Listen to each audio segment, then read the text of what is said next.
A paz do Senhor Jesus, amados, tudo bem com vocês? Eu estou mais uma vez aqui para gravar esta videoaula com o subsídio da Escolas Dominical. Amados, terminamos o segundo trimestre de 2017 com esta revista, O Caráter do Cristão, moldado pela Palavra de Deus e provado no ouro. Uma revista excelente, muito boa, que nós aprendemos muito sobre o caráter do cristão. E agora a nova lição vem trazendo o tema: a razão da nossa fé. Assim cremos, assim vivemos. Mais uma bela lição, uma obra de arte, muito bem preparada, elaborada, pensada. Creio que foi pagado preço para montar esta nova lição, que é o terceiro trimestre de 2017, lição de adultos. A razão da nossa fé, assim cremos, assim vivemos. Eu sou o Maquilar Dias e agradeço muito você que está aí assistindo essa aula para enriquecer o seu conhecimento, para agregar ao seu, para somarmos.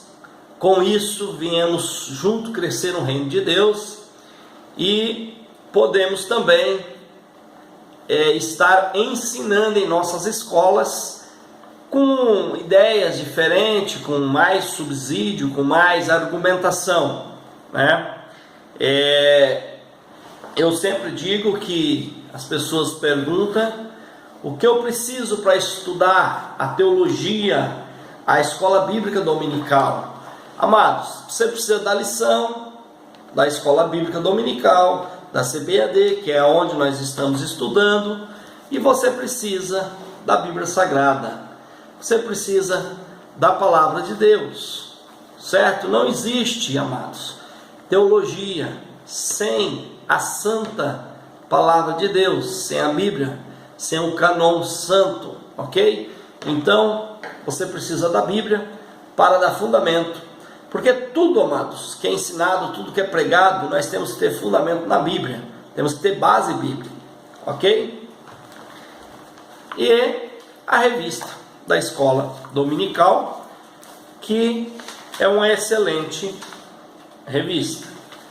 Bom, nós vamos estudar nesse trimestre mais 13 lições que vem falando a inspiração divina, a autoridade da Bíblia, o único Deus verdadeiro e a criação, a Santíssima Trindade, um só Deus em três pessoas, o Senhor e Salvador Jesus Cristo, a identidade do Espírito Santo, a pecaminosidade humana e a sua restauração a Deus, a necessidade do novo nascimento, a Igreja de Cristo, a necessidade de termos uma vida santa, as manifestações do Espírito Santo, a segunda vida de Cristo, o mundo vindouro, sobre a família e a sua natureza. Tudo temas fortes, tudo temas atual, tudo temas bom, tudo temas para nos edificar. A lição de hoje é a lição que será aplicada no dia 2 de julho de 2017 e traz como tema inspiração divina e autoridade da Bíblia.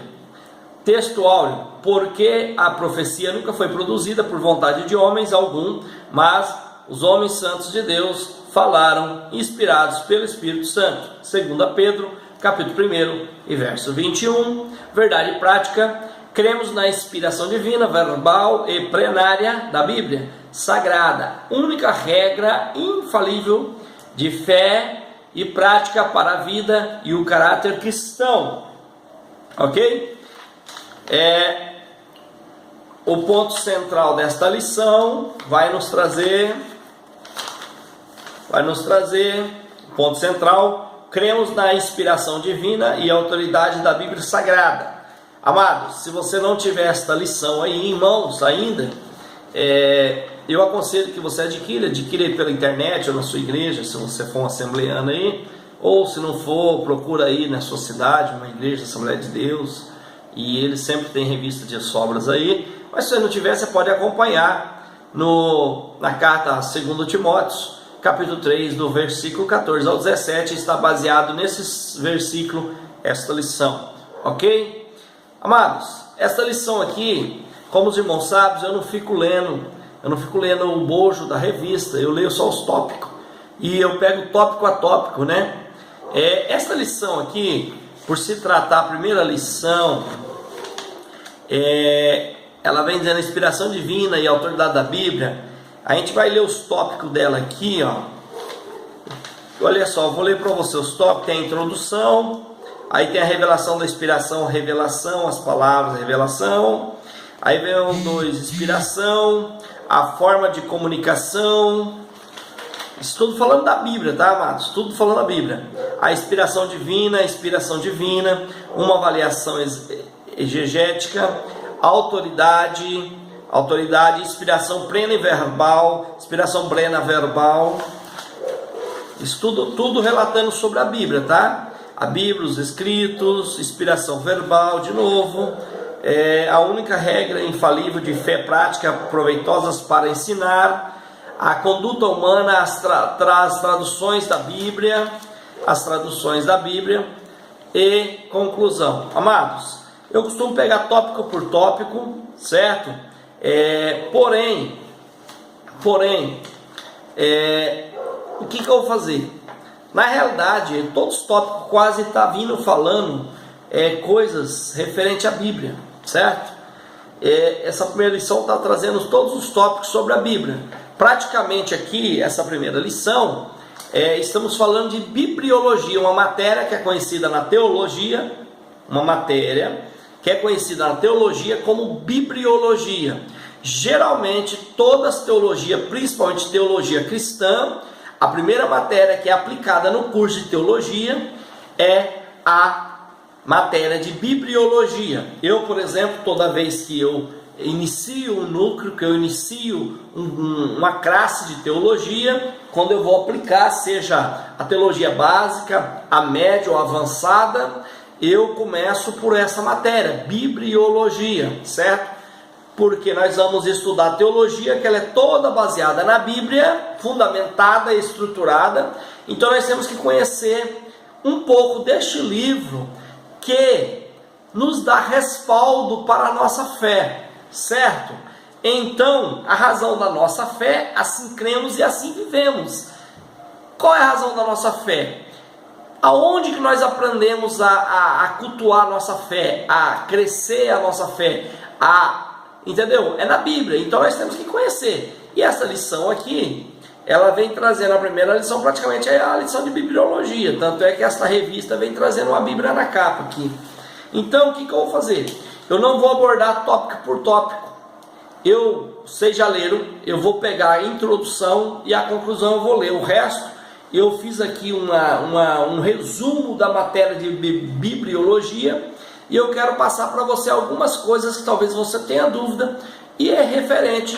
Você vai analisar se você já leu essa lição, que é referente a tudo que está nessa lição. Eu não vou fugir do bojo da lição, mas eu não vou ficar aplicando tópico por tópico hoje. Eu vou aplicar geral a lição, ok? Eu vou começar pela introdução, eu vou ler a introdução e vou ler a conclusão, certo? A Bíblia é a revelação de Deus escrita para a humanidade, disso decorre o fato dela ser nossa exclusiva fonte de autoridade espiritual, sua inspiração divina e sua soberania, como única regra de fé e prática para a nossa vida, constitui a doutrina basilar da fé cristã. Essa inspiração é um fato singular que ocorre na história da redenção humana. O enfoque da presente lição é sobre a importância e o significado dessa inspiração divina. A Bíblia é revelação de Deus, ela é divina, certo? É isso que a lição vai dizer, quase toda a lição. Se eu pegar aqui a revelação e inspiração, revelação, a palavra, revelação, apocalipse grego significa ter feito, tirar véu, encobrir, desconhecer na escritura. Se eu pegar o 2, inspiração, regimento, design, revelação sobre a influência do Espírito Santo, penetra até as profundezas de Deus. 3. A forma da comunicação, o processo de comunicação divina, através do Antigo Testamento, você revolve a palavra, da visão, do som, da imagem. E aí vai, inspiração divina, toda a escritura é inspirada por Deus. Autoridade da Bíblia, derivada da sua origem, uma avaliação exegética. E aí vai. Eu quero falar com você um pouquinho sobre esse maravilhoso livro, sobre a Bíblia Sagrada, ok?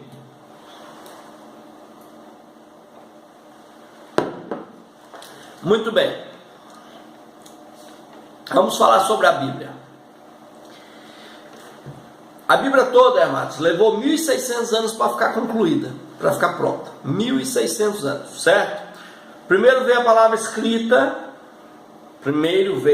escrita, depois veio a palavra viva. Primeiro Deus deu a Torá para Moisés lá no Monte Sinai, veio todos os textos bíblicos escritos, o Velho Testamento inteiro estava pronto. Aí veio a palavra viva, que é Jesus, certo? O autor da Bíblia, quem é o autor da Bíblia? O autor da Bíblia é Deus, certo? O intérprete da Bíblia é o Espírito Santo de Deus, que é o intérprete da Bíblia. Tema central da Bíblia, Jesus. Jesus é o tema central da Bíblia, ok? A Bíblia teve 40 escritores. Começou por Moisés, certo? Segundo Lucas 24 e 27, você vai ver isso. Teve 40 escritores, começou por Moisés, e lá em Lucas 24 e 27, você vai ver que ela começou a ser escrita por Moisés. Ela foi escrita em 3 continentes diferentes. Ela contém 66 livros, sendo 39 livros no Velho Testamento e 27 livros no Novo Testamento. A Bíblia toda se resume em 5 palavras, certo? Se resume em 5 palavras. Jesus tem 5 palavras, certo? Mas vamos ver o seguinte, vamos ver aqui, o Antigo Testamento, primeira palavra do Antigo Testamento, a primeira palavra, eu falei que resume em 5 palavras, o nome de Jesus também tem 5 palavras. Vamos lá, Antigo Testamento, preparação, certo? Antigo Testamento veio preparando. A segunda palavra, evangelhos, manifestação, Atos dos Apóstolos. Terceira palavra, proclamação, epístolas. Quarta palavra, declaração. E Apocalipse, quinta palavra, consumação. Então nós temos Velho Testamento, preparação, evangelhos, manifestação, Atos dos Apóstolos, proclamação, epístola, declaração e Apocalipse, consumação, ok? A Bíblia se resume nisso, nessas 5 palavras.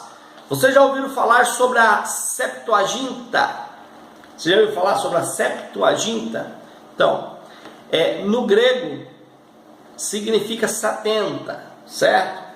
No ano 285 aproximadamente, antes de Cristo, presta atenção, isso eu estou te contando para você a história da Bíblia. No ano de 285 aproximadamente antes de Cristo, Demétrios, o bibliotecário da cidade de Alexandria, quer dizer, o camarada que tomava conta da biblioteca de Alexandria, que fica no Egito,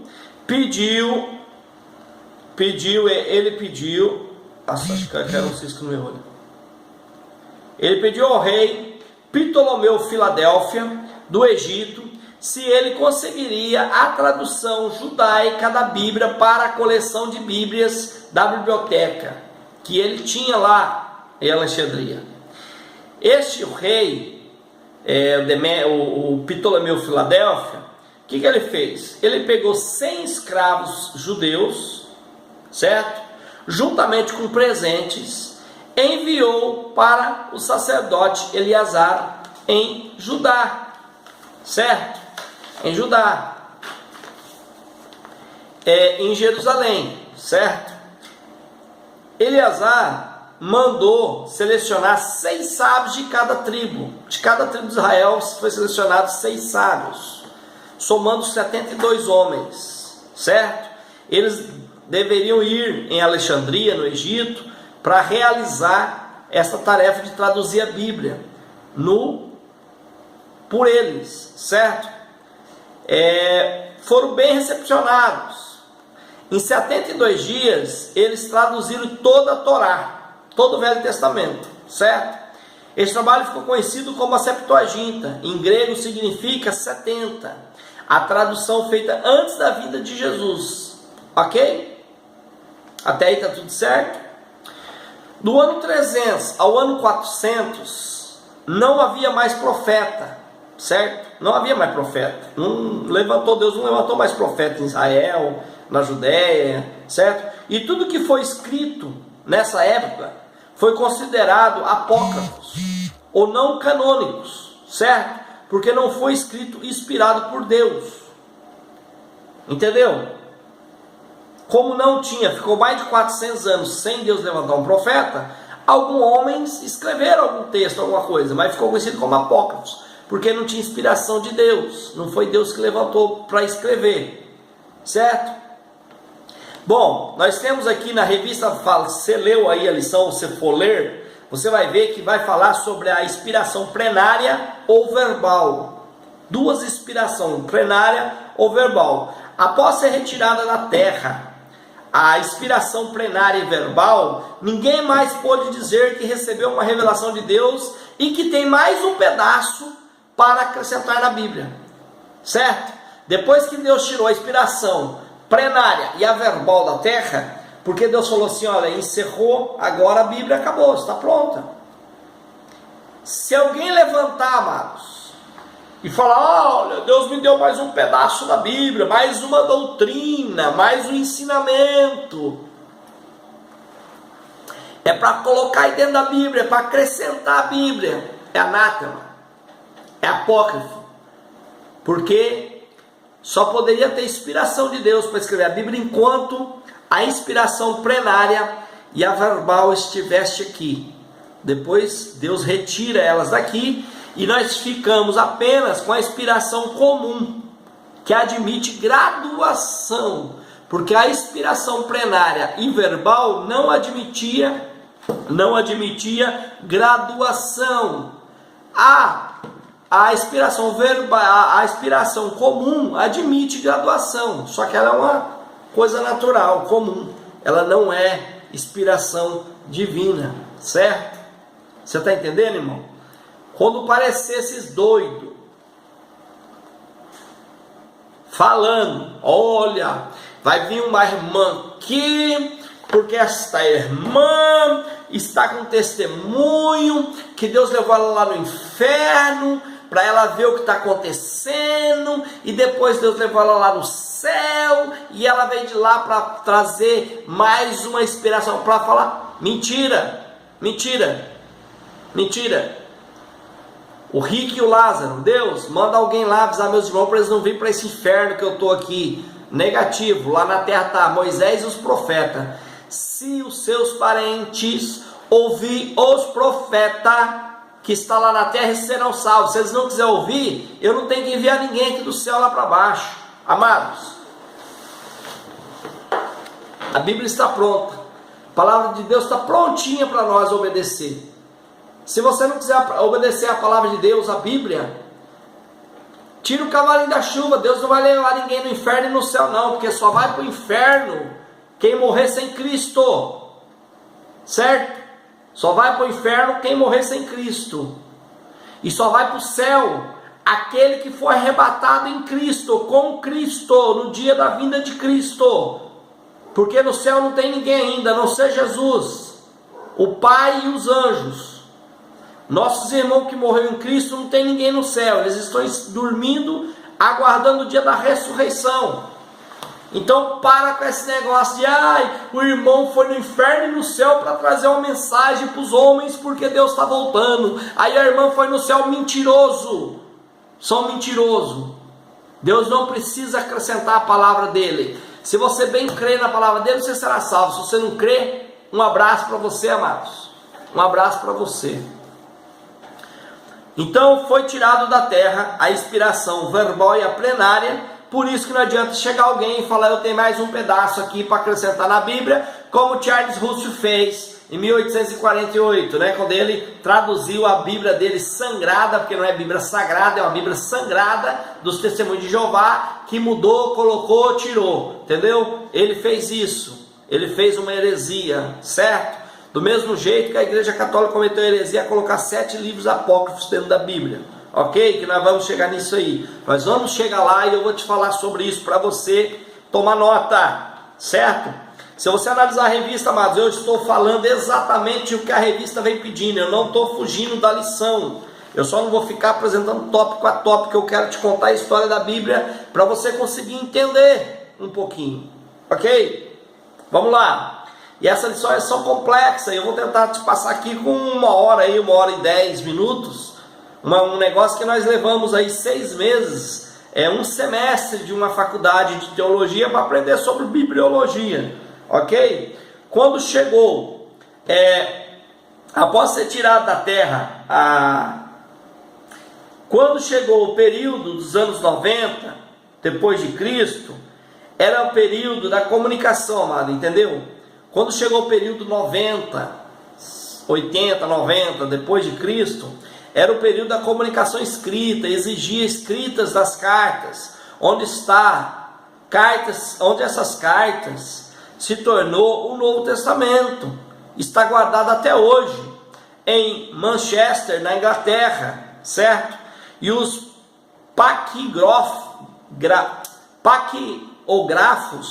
é uma palavra estranha, né? Paquirografos, certo? Eles tiveram que juntar vários fragmentos para que tivesse uma cópia completa da Bíblia, certo? Tiveram que juntar vários fragmentos e montar uma cópia, os paquirografos, certo? E esses originais estão em Manchester, na Inglaterra, até hoje, certo? Então, para você entender mais ou menos o panorâmico da Bíblia, entendeu? No ano 90 depois de Cristo entrou a era da escrita, a comunicação por escrita, exigia escrever cartas para a comunicação, e com isso o Novo Testamento foi escrito. Lucas escreve, fala: eu estou escrevendo para Teófilo, meu amigo, o meu mestre, entendeu? Ele escreve Lucas, ele escreve Atos do Apóstolo para Teófilo, Paulo escreve várias cartas, os evangelhos, tudo é considerado cartas, certo? Então, na era da escrita, se fez necessário, certo? Bom, o que nós temos que saber? Nós temos que saber que o marco zero da Bíblia é Jerusalém, certo? Porque nós temos que lembrar que na Bíblia tem geografia, e se nós estamos falando da Bíblia, do livro que a maioria parte foi os hebreus e os judeus que escreveram, inspirado por Deus, certo? Então nós temos que lembrar que a Bíblia, o marco zero dela é a cidade de Jerusalém, certo? A cidade de Jerusalém. Exemplo, toda vez que você for pregar, for dar um ensinamento, amados, você tem que conhecer geografia bíblica, porque senão você se perde. Exemplo, Roma a Jerusalém tem 2.200 quilômetros. Então, quando você for falar que Paulo foi de Jerusalém a Roma, você vai poder dar essa informação que ele andou 2.200 quilômetros, certo? A ilha de Pátimo tem 1.100 quilômetros de Jerusalém. Então Jerusalém, amados, ela é a referência, é o marco zero, entendeu? A geografia da Bíblia dá. Por que você tem que aprender a geografia da Bíblia e prestar atenção na geografia bíblica? Porque ela dá autenticidade à Bíblia. Porque através da geografia, das cidades, do local, das histórias vizinhas, circunvizinhas, é que nós conseguimos falar: olha, esse texto aqui foi verídico, porque isso aí está na história paralela, isso aí está lá na geografia de Israel. Então, quando a Bíblia está falando desse monte, por exemplo, Monte Carmelo, está lá na geografia de Israel. Você conhece o Mar da Galileia, certo? O Rio Jordão está lá.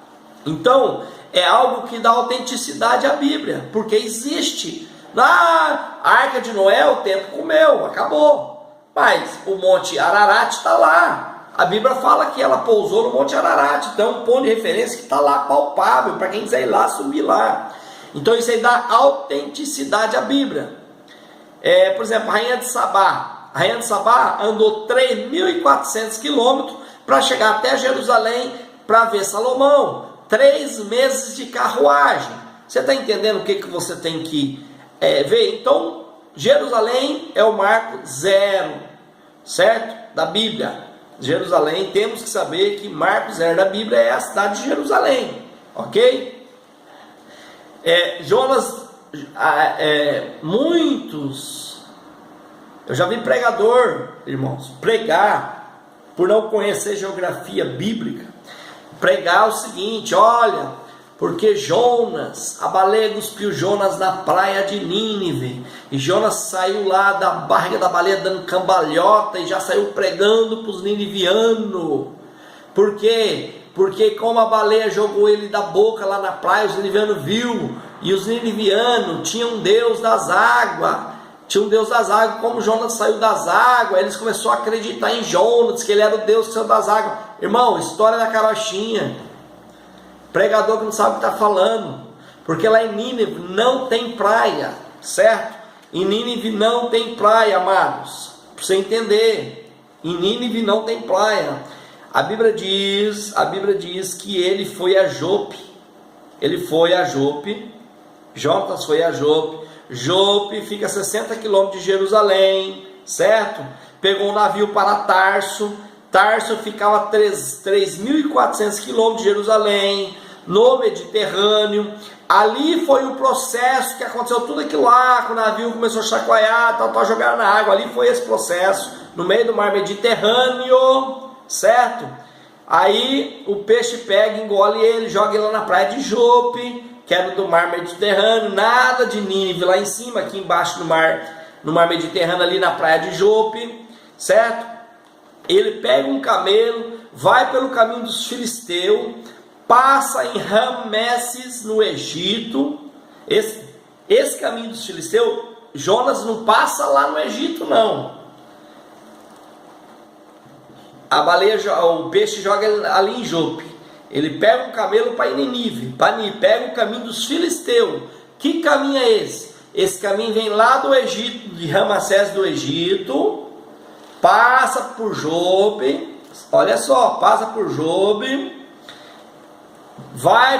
passa por Cesareia, passa do lado do Monte Carmelo, lá no norte de Israel, certo? Passa por Tiro, passa por Sidom, passa por Fenícia, chega a Nínive.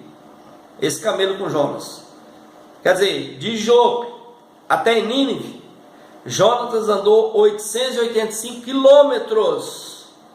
Você está entendendo?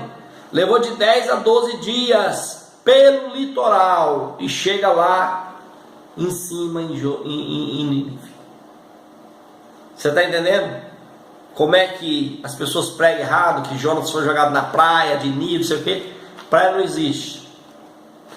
Vamos tomar aqui na Bíblia, irmão. Quero que você entenda como é que a Bíblia funciona. Vamos tomar um texto, para exemplo, Hebreus 4:12, para nós falar da Bíblia. Hebreus 4:12. Vamos ver. Para você entender. O escritor aos Hebreus está usando uma metáfora. Aqui nesse texto que eu peguei de exemplo, ele está usando uma metáfora, certo? Quando Jesus diz, eu sou a videira, era uma metáfora, amados, certo? Era uma metáfora. Quer dizer, ele estava falando metaforicamente, metafórico. Ele não estava falando que ele era uma árvore, uma videira. Ele estava fazendo uma metáfora. Ele não era uma videira, era um ser como nós, divino, mas ele fez uma metáfora com as qualidades de uma videira. Você está entendendo? Nos chamou de vara, não somos vara, certo? Isso é metafórico, a qualidade de uma vara colocada em nós. Isso é uma metáfora que ele está fazendo. Como ele fala assim, meu pai é um lavrador. Ele não está falando de alguém que está com o arado na mão, vestido de chapéu, de bota. Olha, meu pai é um lavrador. Aí, não é porque Deus está com arado na mora na terra, com chapéuzão na cabeça, com bota, não. Certo? É as qualidades de um colono colocado na pessoa de Deus. As qualidades de um colono, certo? De um lavrador colocado na pessoa de Deus. certo? E aqui no texto de Hebreus 4:12, no texto de Hebreus 4:12, ele fez uma metáfora também. A Bíblia vem fazendo uma metáfora em Hebreus 4:12, certo? Quando fala, só um minutinho, eu vou abrir aqui. Só um minutinho.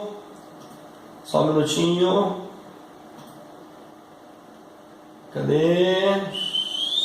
Hebreus 4:12. Olha só. Porque a palavra de Deus é viva e eficaz, e mais penetrante do que espada alguma de dois gumes, e penetra até a divisão da alma e do espírito, e das juntas e medulas, e é apta para discernir o pensamento e intenções do coração. Amados, é como uma espada de dois gumes. Não é uma espada de dois gumes, é como uma espada de dois gumes, certo? Aqui entra, amados, aqui entra um negócio que fala aqui entra um assunto que é a interpretação e aplicação, certo? Metaforicamente, diz a Bíblia, é uma espada de dois gumes ou de dois fios, certo? Tem tradução que fala de dois fios, que é, o primeiro fio se chama interpretação e o segundo fio significa aplicação. Isso quer dizer, o escritor aos Hebreus, está falando assim: olha, a palavra de Deus é como uma espada. A espada tem dois fios. Não é para cortar para lá e cortar para cá, igual os caras falam, não. Se você bobear a espada de Deus, te corta a cabeça, te corta. Irmãos, é metafórico. Uma espada tem dois fios. E a palavra de Deus, ela tem também dois fios, que é interpretação e aplicação. É isso que o escritor aos Hebreus está falando. Olha, a Bíblia, a palavra de Deus, ela tem dois fios, ela tem que ser interpretada e aplicada, certo? É isso que ele está nos ensinando. Observamos que aqui aparece a palavra Bíblia. Não aparece a palavra Bíblia aqui nesse texto que nós lemos, senão o nome, a palavra de Deus, certo? Aqui, ó. Olha só, porque a palavra de Deus, não parece o nome Bíblia, parece a palavra de Deus. Sabemos que a Bíblia, irmão, só é encontrado na capa deste livro. Por quê? Por quê? Eu estou explicando para você a história da Bíblia. Eu quero que você preste atenção, para você não se perder. Por quê? Que ela só aparece na capa. Porque no ano 96 depois de Cristo, 96 depois de Cristo, toda a Bíblia já estava escrita. Não estava canonizada ainda toda a Bíblia, mas os seus livros já estavam escritos no ano 96, vocês entenderam? Já estava pronto os livros, só não estava canonizado, junto, recolhido, colocado em ordem, tal e coisa.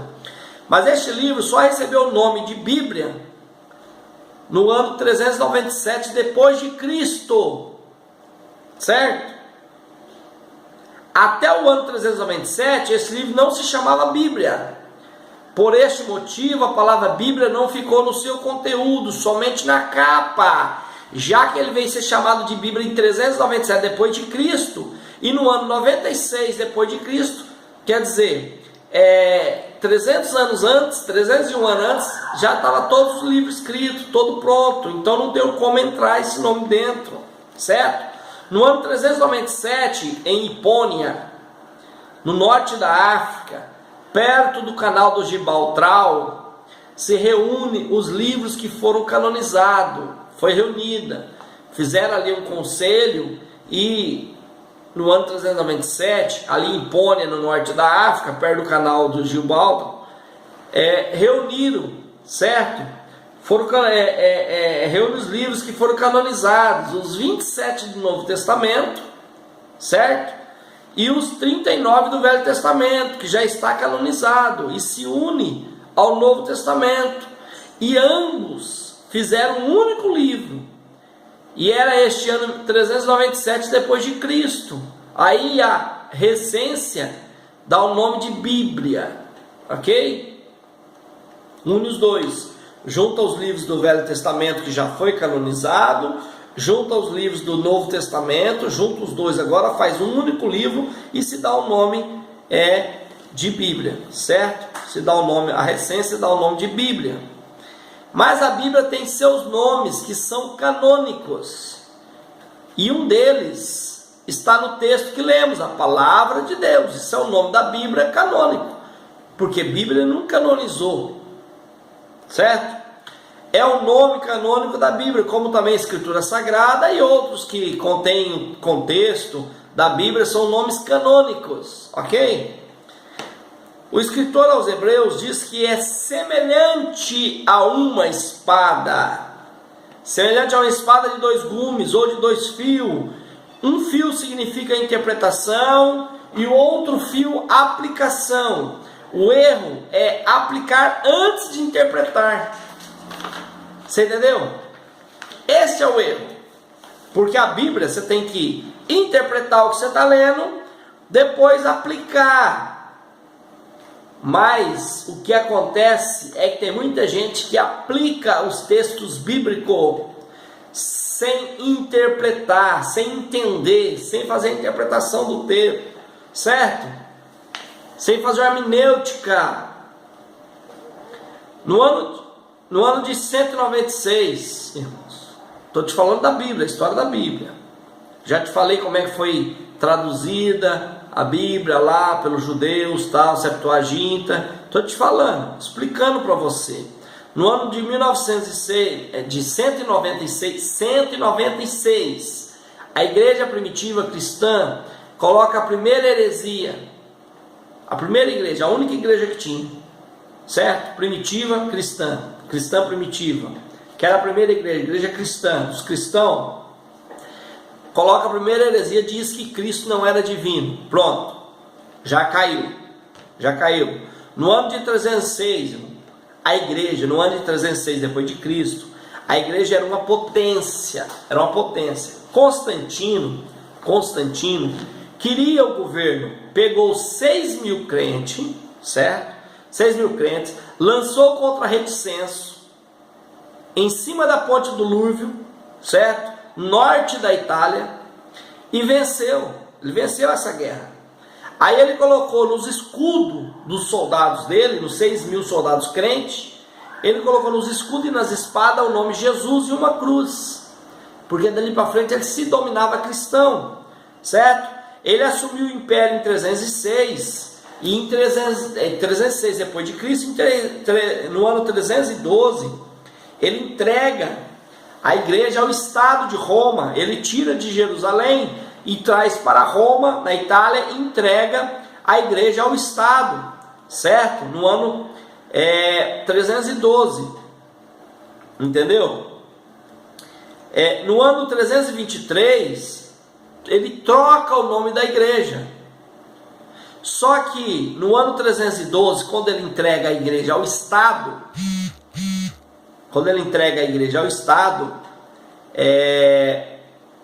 a igreja, ela se divide em 3 partes. Quando ele entrega ao Estado, ela se divide em 3 partes, porque eles não aceitam, muitos não aceitam. Então fica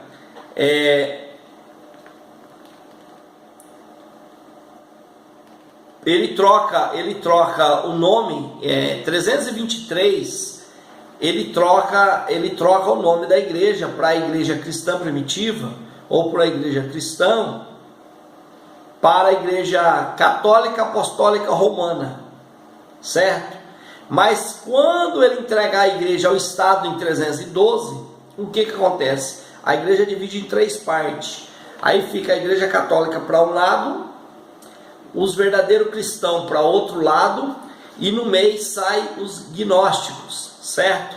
Sai os gnósticos no meio. Os gnósticos, a sede deles era em Laodiceia, no oriente da região de Babilônia.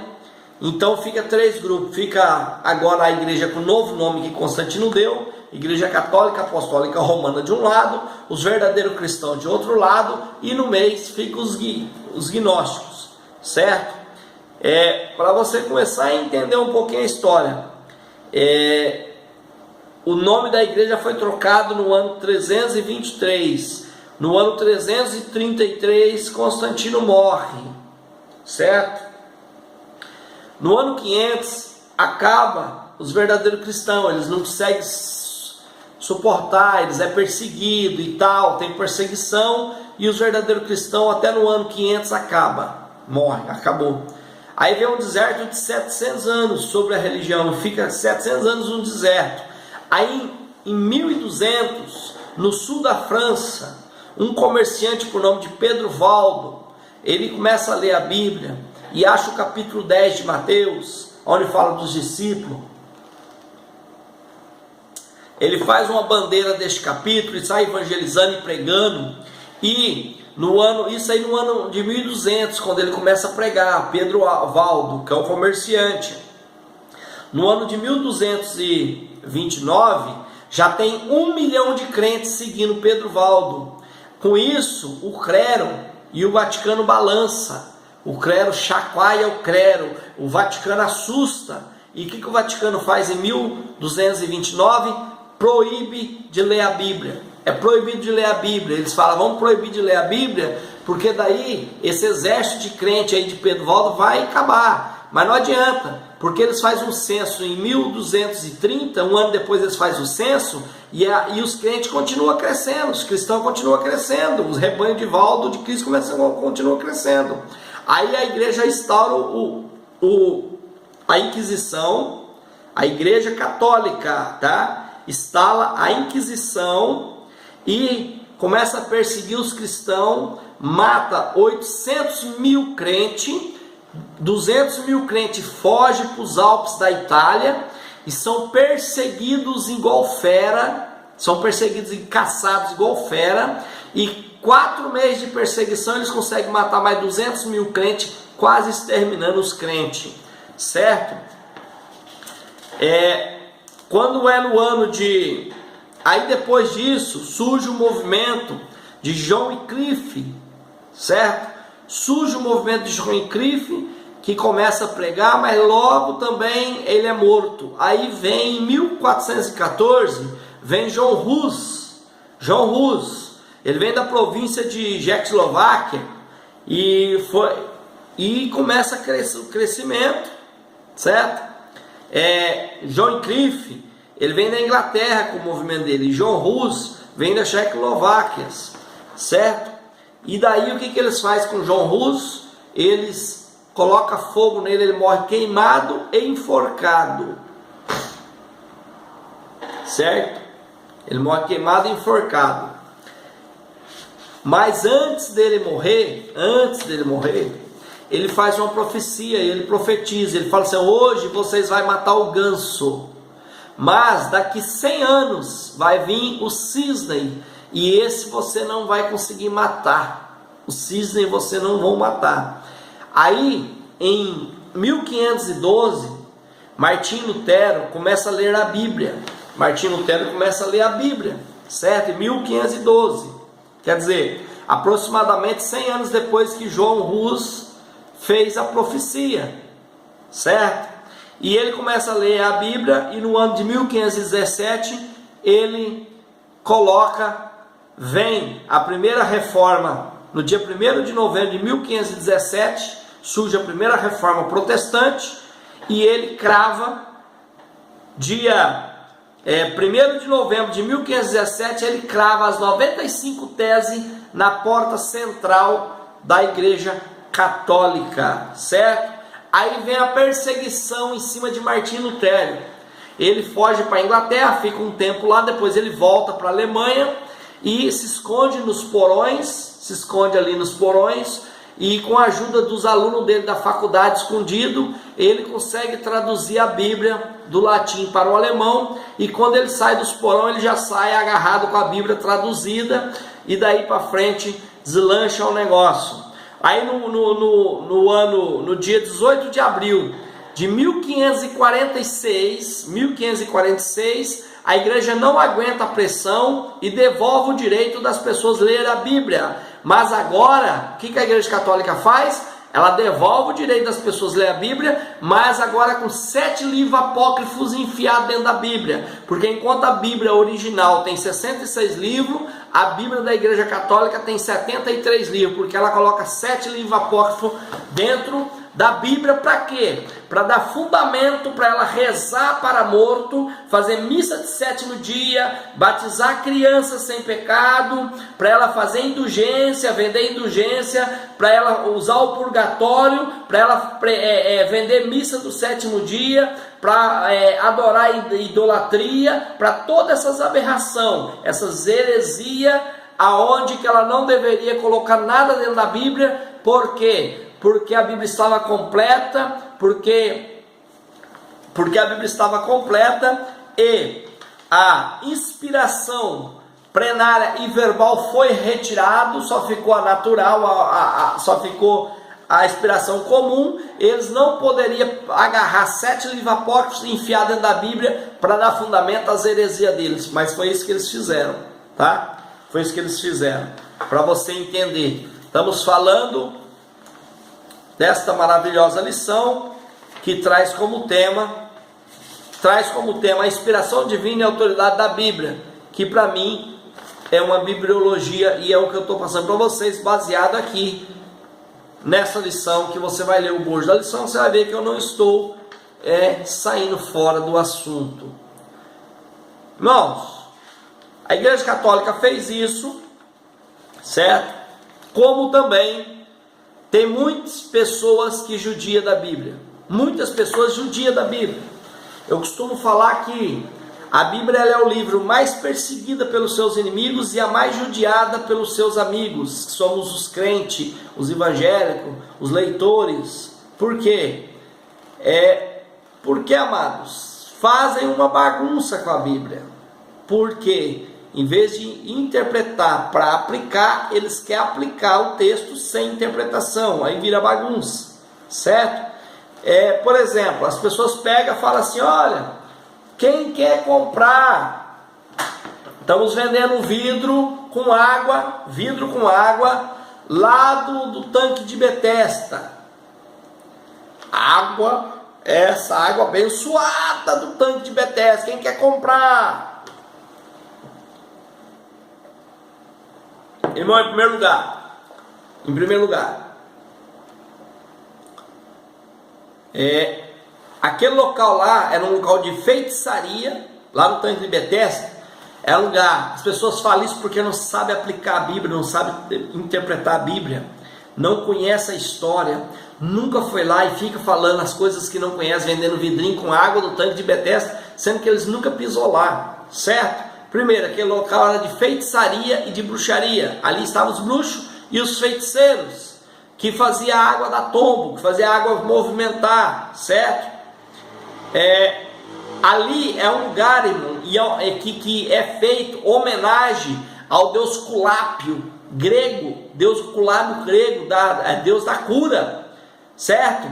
Quem desce lá embaixo sabe que lá tem uns bastãozinhos com as serpentes, certo? Que é aquele símbolo que as farmácias usam. Não tem um símbolo que as farmácias usam, que tem um bastãozinho e a serpente enrolada, assim, 2 serpentes assim, enroladas, uma olhando para a outra. Os hospitais usam também, que aquilo ali é o símbolo do deus Culápio grego, quer dizer, o deus da cura. E lá, quem conhece, desceu lá embaixo, já viu, tem um monte de bastãozinho com aquela serpentinha, porque ali se faz oferenda ao rei, a este deus Culápio grego da cura, certo? E Jesus foi lá exatamente buscar um judeu desviado que 38 anos estava lá, vendo aquelas macumbas lá. Como ele não tinha dinheiro para pagar a feitiçaria, ele não recebia cura, porque ele só faz isso aí se quem pagasse. Está entendendo? Já vi pessoas pregar nesse texto: olha, a casa de misericórdia, lá era a mesma coisa da casa da Santa Casa aqui, que lá, quem ia lá, o anjo vinha e agitava a água, e Deus estava neste negócio, e para lá, e e daí o fulano ficava curado, e assim é hoje. Deus está aqui agitando as águas na igreja. Se você quiser ser curado, o anjo está aí. Pega no pé do anjo, pega no vestido do anjo, pega na asa do anjo. Larga de ser hipócrita e herético, não existe isso. Para começar, irmão, o versículo 4 que fala do anjo não existe na Bíblia. Pega uma Bíblia boa judaica, eu tenho a Bíblia judaica. Se você pegar a minha Bíblia judaica aqui, você vai ver que o versículo 4 que diz que o anjo descia para estar, aquele versículo não existe. Aquele versículo foi colocado ali, certo, pelo cardeal, no ano 396 depois de Cristo. 300 anos depois que a Bíblia já tinha ficado pronta, vem um cardeal no ano 396 e enfia aquele versículo 4 ali sobre o anjo, certo? É um herético, ele não podia colocar nada. Por quê? Porque a inspiração verbal e plenária já não está mais na terra. Ninguém pode colocar mais nada na palavra de Deus. Aquele versículo, se você pegar a Bíblia judaica, não existe. A Bíblia original não existe. E algumas traduções vai trazer dentro de cochete, quer dizer, duvidoso. Não existe aquele versículo do anjo. Ali não tinha nada de anjo, irmão. Não tinha nada de Deus ali. Certo? Bom, interpretação da Bíblia. Primeiro, irmão, primeira parte. Hermenêutica, essa é a primeira parte. Segunda parte, geográfica, tem que conhecer a hermenêutica, geografia. Terceira parte, escatológica, tudo atrelado nas dispensações, nas 7 dispensações. Toda a interpretação da Bíblia tem que ser atrelado às dispensações, certo? Não podemos fazer fora, senão nós cometemos um grave erro. Quais são as 7 dispensações?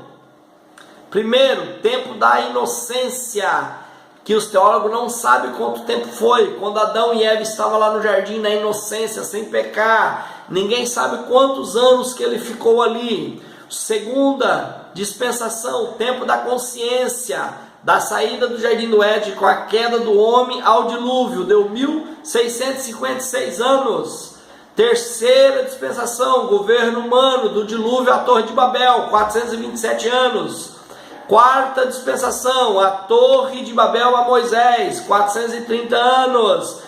Quinta dispensação, Moisés a Jesus, 1430 anos. Sexta dispensação, sacrifício de Jesus ao arrebatamento, não se sabe quantos anos, porque nós não sabemos quando Jesus vai vir. Sétima dispensação, milênio de paz, 1000 anos. Entendeu? Biblicamente, irmãos, Deus não tem compromisso com doutrinas e promessas fora das nossas dispensações corretas. Não adianta, certo? Pessoas gostam de fazer shows dentro das igrejas, nas pregações. Gosta de ficar fazendo promessas que Deus não vai cumprir nunca. Porque Deus não tem compromisso, faz promessas fora das dispensações, amados. Deus não vai, certo? É uns charlatão, uns palhaços de púlpito, de palco, gosta de correr, fazer asa, pular, gritar, que não edifica ninguém e nunca vai se cumprir. Por quê? Porque Deus não tem compromisso, amados. Deus não tem compromisso em promessas fora da dispensação correta, certo? Não adianta. Você quer um exemplo? Prega um monte de coisa que não vai acontecer. Eu vou te dar um exemplo para você. Onde você pisar seus pés, Deus vai te dar para você de presente. Olha, porque aonde você colocar a sola dos seus pés, ali Deus te dará. Então, se você entrar dentro da minha casa, Deus vai te dar minha casa para você? Amados, ali era promessa. Ali era promessas incondicional. Primeiro Deus falou para Josué, certo? Josué, eu sou contigo, Josué. Aonde você colocar a planta do seu pé, eu vou te dar você como herança. Sabe por quê, amados? Entenda o negócio. Quando Jacó foi para o Egito, foi morar lá na terra de Gósen, porque o filho dele era governador, ele saiu de Canaã e foi para Gósen morar lá, ele não vendeu Canaã para ninguém, simplesmente ele foi, certo? Você não vai ver Jacó vendendo as terras que ele herdou. Ficou 430 anos o povo, os descendentes de Jacó fora da terra. 430 anos depois o povo retorna para Canaã. O que Deus está falando para Josué? Pode ir lá e tomar posse da terra que é sua. Onde você colocar o pé eu vou te dar. Por quê? Porque eu vou te dar direito à posse. Porque é herança de vocês. Jacó deixou isso aqui de herança. Certo? Por exemplo, essa casa aqui é minha. Eu mudo para os Estados Unidos. Eu fico lá nos Estados Unidos, lá, 80 anos, eu morro. Amanhã depois meu neto vem aqui, eu não vendi a casa para ninguém. Meus netos vêm aqui nessa casa aqui. A casa é minha, eu não vendi para ninguém. Eu só fiquei por um tempo aqui, morri lá, ele é meu herdeiro. Ele vem aqui, vai no juiz, fala, doutor, aqui ó, excelência, essa casa aqui é do meu avô e eu quero tomar posse dela. Eu sou neto, eu sou herdeiro direto, eu sou herdeiro verdadeiro. Essa casa é minha. O juiz vai fazer, sabe o que? Pega um advogado, entra no processo normal e nós vamos te dar ordem de despejo. Ele vai chegar aqui na frente do oficial de justiça e vai, quem tiver aqui dentro invadiu aqui, ó, vai ter que sair, ordem de despejo. Foi isso que Deus falou para Josué. Deus não é injusto não, certo? Deus não vai tomar de quem é dono para te dar não. Deus não é ladrão não. Só que simplesmente os filisteus, os amorreus, os jebuseus, eles invadiram aquela terra lá que não era deles. Aquela terra era de Jacó. Jacó saiu da terra, mas não vendeu para ninguém. Os descendentes de Jacó, 430 anos depois, retornam e Deus falou para eles, olha, pode fazer o despejo. Se eles não saírem, mete a espada. E eu vou dar força para vocês ganhar isso aí. Eu sou juiz e eu estou dando uma ordem de despejo para vocês, tirar eles. Pronto. Eles entrou com ordem do juiz, amados. Está entendendo a diferença? Agora, era incondicional. Agora Deus vai falar para mim, McLaren, onde você pisar o pé eu vou te dar. Então eu vou pisar o pé dentro do Banco do Brasil. Lá é meu, cheio de dinheiro lá, ué. Tá doido? Vou pisar o pé lá na Casa da Moeda então. No tesouro lá. Oxe, eu vou lá visitar o Silvio Santos no SBT lá e vou pisar lá dentro. Ela, pronto, agora é tudo meu que eu pisei aqui. Tá entendendo? O jeito que aplica, irmão, a Bíblia errado. Por quê? Porque não presta atenção. Não presta atenção na interpretação, no primeiro fio, que é a interpretação primeiro e a aplicação depois. Eles querem aplicar sem saber interpretar. Sabe, o semi-analfabeto de Bíblia, certo? Vou te dar outro exemplo para você. Jeremias 33:3, está escrito assim, ó, clama a mim e responder-te-ei e anunciar-te-ei coisas grandes e firmes que não sabes. Irmãos, incondicional. Jeremias estava no poço preso. Jeremias estava preso, mas ele era um profeta de Deus. Deus estava falando para Jeremias, clama a mim, responder-te-ei e anunciar-te-ei coisas grandes e firmes que não sabes. Irmão, Deus fala, clama a mim, responder-te-ei e anunciar-te-ei coisas grandes e firmes que não sabes. Conversa, irmão. Pregação fora da nossa dispensação. Deus não tem compromisso com isso. Vamos ler o contexto dessa história de Jeremias. Não lê só o versículo 33 e 3 não. Capítulo 33 e versículo 3 não. Lê toda a história desde o capítulo 32, 31, para você ver o que estava acontecendo com Jeremias. Ele profetizou do Deus verdadeiro, pegaram ele e colocaram no calabouço, lá no poço, lá como prisioneiro. E Deus estava falando para ele que Deus ia responder ele, que Deus ia mostrar coisas grandes para eles e firme que ia acontecer. Está nem falando de prosperidade aqui não, amados. Certo? Incondicionais. Coisas incondicionais. Esse aqui, promessa incondicional, era lá para ele. Nossa dispensação é da graça. Para nossa dispensação, amados, é condicional. Nossa dispensação é condicional. Você sabe um versículo para nossa dispensação? É João 15:7. Você sabe o que fala João 15:7? É uma promessa condicional, que é para nós. Diz assim, ó: se vós estiverem em mim, se vós estiverem em mim, e as minhas palavras estiverem em vós, pedireis tudo o que quiser e vos será feito. Pronto. É condicional. Não é condicional. Ah, Deus vai fazer de qualquer jeito. Não. Se as palavras de Deus estiverem em mim e eu estiver de acordo com a palavra de Deus certinho, tudo que eu pedir, Deus vai me responder, vai me fazer. Então, amado, você quer promessa? É promessa da graça. Quer promessa? Vê quais são as promessas da graça. E aí você faz isso aqui, ó.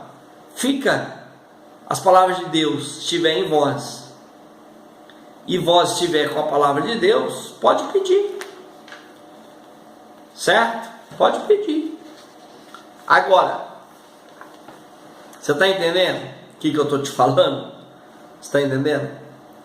Interpretar a Bíblia, amados. Nós temos que interpretar para poder aplicar. Certo? João 1:11. O que João 1:11 fala lá? Todo mundo prega aquele texto ali errado. Todo mundo prega João 1:11 errado. Sabe como é que eles leem e pregam esse ali? É porque ele veio para os que eram seus, mas os seus não aceitaram. E aí, então ele foi aí ele veio para nós. Irmão, o povo lê a Bíblia tudo errado. Irmão, não interpreta as coisas porque lê errado, não respeita nem o jeito que está escrito. Eu vou ler para você ver como é que está o texto. Eu vou mostrar para você como é que é o texto. Irmão, o texto fala assim, ó.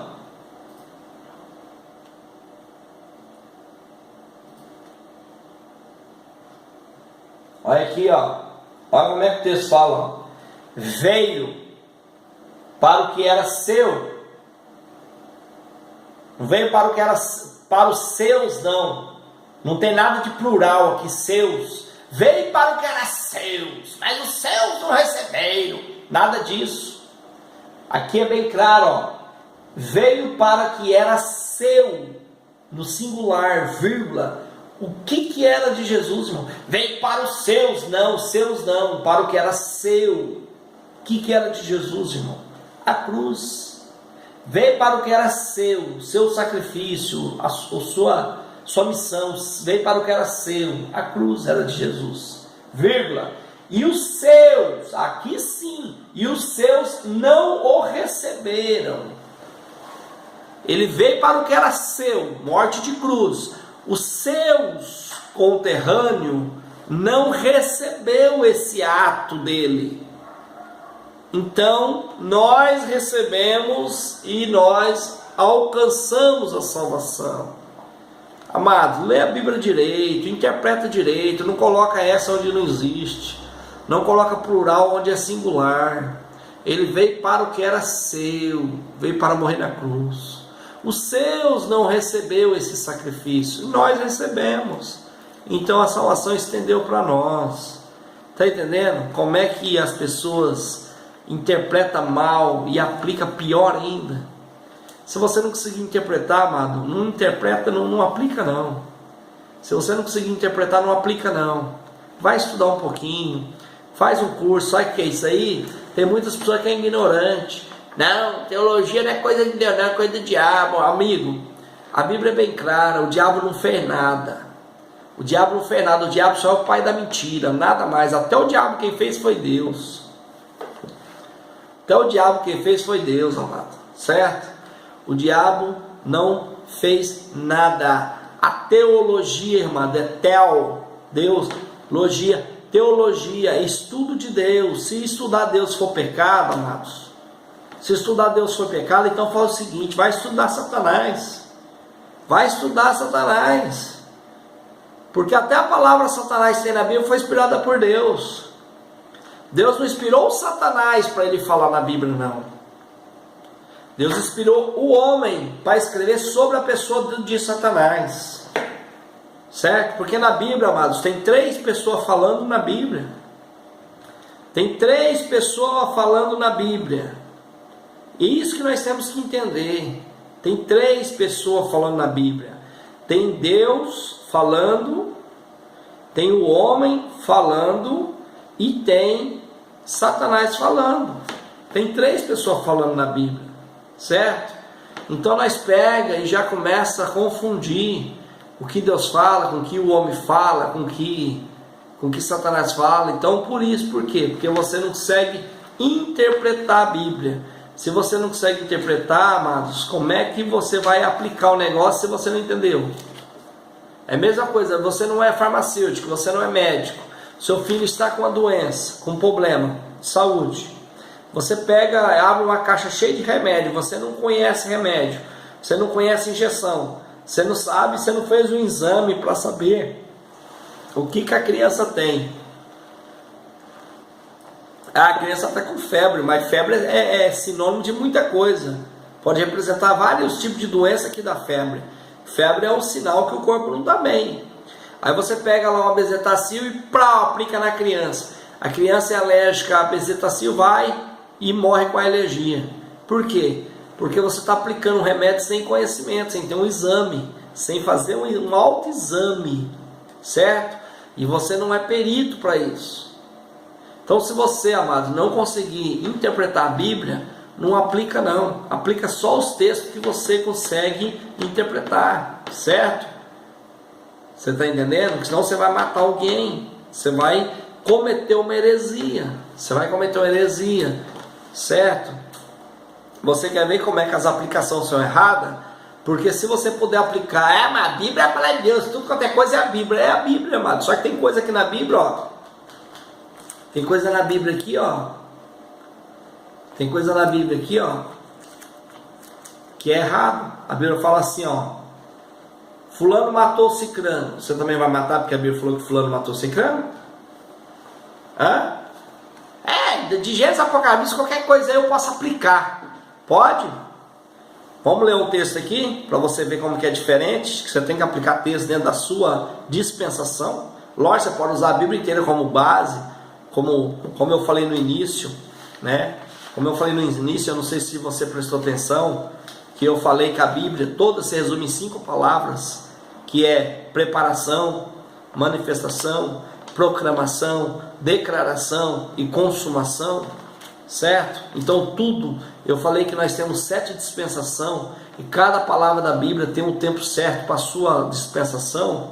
Quer ver um texto que é Isaías 11:8, diz assim, ó, presta atenção: e brincara a criança de peito sobre a toca da serpente, e a desmamada colocará a sua mão na cova da serpente. Você viu o que Isaías 11:8 está falando? Está falando com a criança de peito, uma criança que toma leite, que mama ainda no peito da mãe, criança de 1 ano de idade. Criança de 1 ano de idade está mamando no peito 6 meses. Está dizendo que ela vai pôr a mão na toca da serpente, certo? Que ela brinca, a criança, sobre a toca da serpente. Fica ali, ó, na porta da serpente. Tem tradução que fala que a criança de peito, ela pega na serpente. E a desmamada, quer dizer, a outra de 3, 4 anos que já desmamou, colocar a sua mão na cova da serpente. Quer dizer, Isaías 11:8 está falando lá também, 11:7, que o jumento vai pastar junto pasta com o leão, certo? Então, amado, quem prega tem que ter responsabilidade e compromisso. O que eu quero dizer com isso? Então, já que a Bíblia pode ser aplicada em qualquer época, em qualquer coisa, então faz o seguinte: coloca a criança para brincar com cobra, porque Isaías está falando que a criança vai brincar com a cobra, que o leão vai comer junto com a ovelha. Então, já que pode aplicar Jeremias 33:3, e onde você pisar eu te dou, que parará e parará e parará, faz assim, ó, manda a criança, pega o seu filho aí de 2 anos de idade, arruma uma cascavel e manda ela, põe no berço dela para dormir com ela, para brincar com ela. Vai, Pega o seu cachorrinho de estimação, leva lá no zoológico e joga lá dentro da grade do leão para ele comer com o leão. Vai, faz. Não pode aplicar a Bíblia?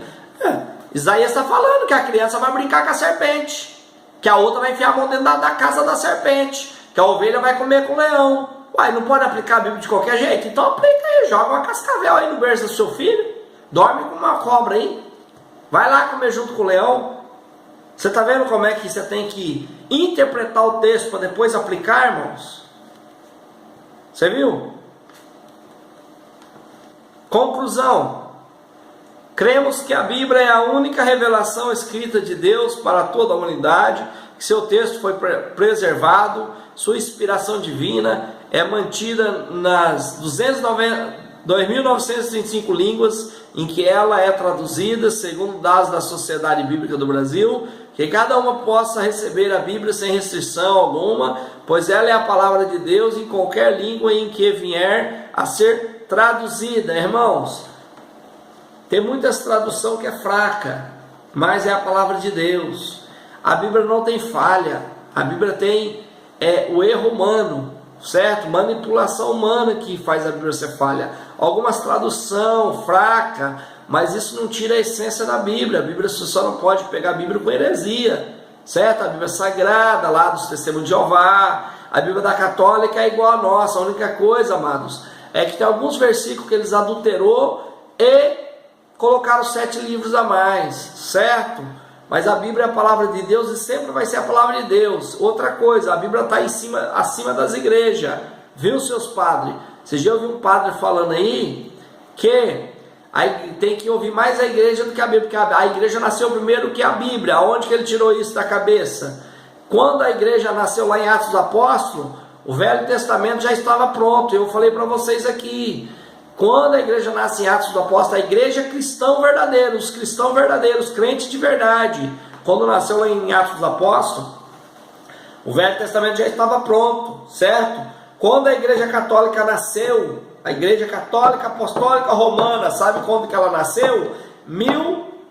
Em 312, quando Constantino trocou o nome dela, da igreja, certo? Foi ali que ela nasceu, apesar de no ano 196, 197 já ter trazido a heresia, falando que Cristo era divino, certo? Então, meu filho, o que manda é a palavra de Deus, não é o verdadeiro católico tem que obedecer o que a igreja manda e não o que a Bíblia manda.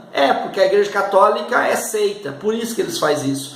Porque nós que somos cristãos de verdade, evangélicos, crentes de verdade, evangélicos de verdade, nós não acreditamos em pastores e líderes, nós acreditamos neles porque eles pregam a palavra de Deus, a Bíblia. Porque o dia que o pastor falar para mim que o que vale é a palavra dele, a palavra da igreja, e não a palavra da Bíblia, eu vou mandar ele se converter. Porque o que vale é a palavra de Deus, a Bíblia, o texto sagrado. Isso é que vale, certo? Isso é que vale. Irmãos, a Bíblia é partícula do pensamento de Deus. Antes de Deus criar, aqui Ele já criou tudo na eternidade na sua mente.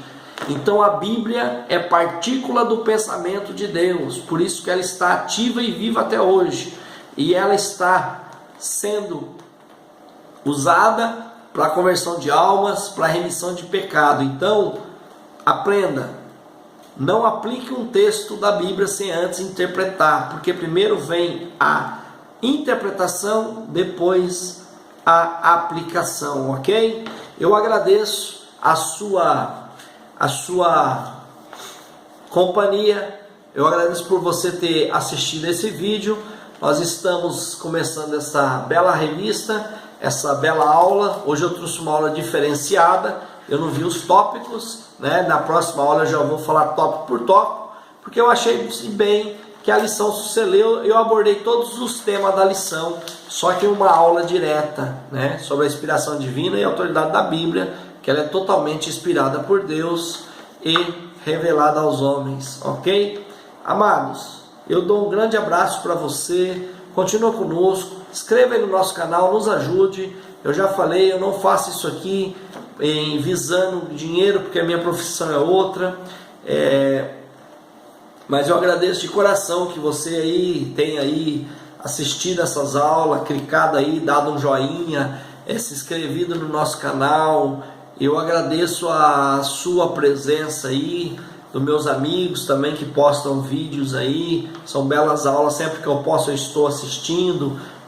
Como eu falei, eu sou o Maclar Dias, eu sou obreiro da Assembleia de Deus no norte do Paraná, aqui em Londrina, e estou atuando no ministério e estamos aí à disposição, se você quiser nos convidar para ir dar uma aula na sua cidade, tanto para obreiros, como para a juventude, como para casal, como para irmã, círculo de oração, mocidade, pregar em congresso. Estou à disposição, só temos que analisar quando fomos convidados, olhar a agenda, porque a nossa agenda é muito corrida e precisamos de analisar se dá para colocar o seu convite na nossa agenda. Não cobramos nada para ministrar, e tanto ministramos como pregamos, e qualquer tema que você tiver, qualquer assunto, qualquer ensinamento para casal, para jovem, para adulto, para obreiro, para igreja no geral, e estamos à disposição. Eu peço que você continue orando pela minha pessoa, por nós, e estamos aqui para aprender um com os outros, ok?